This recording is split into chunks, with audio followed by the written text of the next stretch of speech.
5 సార్లు ఐపీఎల్ విజేత ముంబై ఊహించి కూడా ఉండదు ఈ రేంజ్లో పంజాబ్ కింగ్స్ ప్రతిఘటిస్తుంది అని. ముందు టాస్ గెలిచి ముంబైని బ్యాటింగ్కి రమ్మనడమే ఓ సాహసం. జోరుగా వర్షం కురవడంతో గంటన్నర ఆలస్యంగా ప్రారంభమైన మ్యాచ్లో అదృష్టం కొద్దీ ఓవర్లే నష్టపోలేదు కానీ ముంబైకి పంజాబ్ బ్యాటింగ్ ఎందుకు అప్పగించిందో ఎవ్వరికీ అర్థం కాలేదు. బంతి సీమ్కు అస్సలు అనుకూలించకపోవడంతో ముంబై బ్యాటర్లు అయితే పండగ చేసుకున్నారు.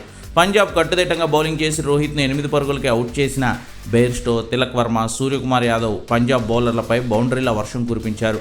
బెయిర్స్టో 38, తిలక్ 44, సూర్యకుమార్ యాదవ్ కూడా 44 పరుగులే చేశారు. అయితే వరుస ఓవర్లలో తిలక్, సూర్య అవుట్ అవడంతో పంజాబ్ మళ్లీ మ్యాచ్లోకి దూసుకొచ్చింది. అయితే చివరిలో నమన్ ధీర్ 18 బాల్స్లోనే 37 పరుగులు చేయడంతో ముంబై 203 పరుగుల భారీ స్కోర్ చేసింది.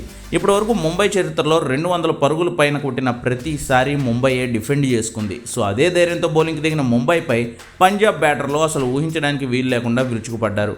ప్రభుసిమ్రన్, ప్రియాంష్ ఆర్యాను పవర్ ప్లేలోపే అవుట్ చేశామన్న ఆనందం ముంబైకి ఉన్న జోష్ ఇంగ్లీష్ మాత్రం దుమ్ము రేపాడు. 21 బాల్స్లోనే 5 4లు 2 సిక్సర్లతో 38 పరుగులు చేసి అవుట్ అయ్యాడు జోష్ ఇంగ్లీష్.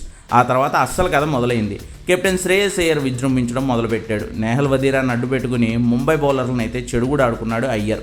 నేహల్ వదీరా 29 బాల్స్లో 4 4లు 2 సిక్సర్లతో 48 పరుగులు చేశాడు. కానీ అయ్యర్ మాత్రం 41 బాల్స్లో 5 4లు 8 భారీ సిక్సర్లతో 87 పరుగులు చేసి మ్యాచ్లో ముంబై పతనాన్ని శాసించాడు. ఎంతమంది బౌలర్లను పాండ్యా మార్చినా అయ్యర్ను మాత్రం ఆపలేకపోయారు. ఆకాశమే హద్దుగా అయ్యర్ కొట్టిన సిక్సర్లతో 204 పరుగుల లక్ష్యాన్ని మరో ఓవర్ మిగిలి ఉండగానే అందుకుంది పంజాబ్. 5 వికెట్ల తేడాతో ఘన విజయం సాధించడంతో పాటు ఐపీఎల్ ఫైనల్కు 11 ఏళ్ల తర్వాత దూసుకు వెళ్ళింది పంజాబ్ కింగ్స్.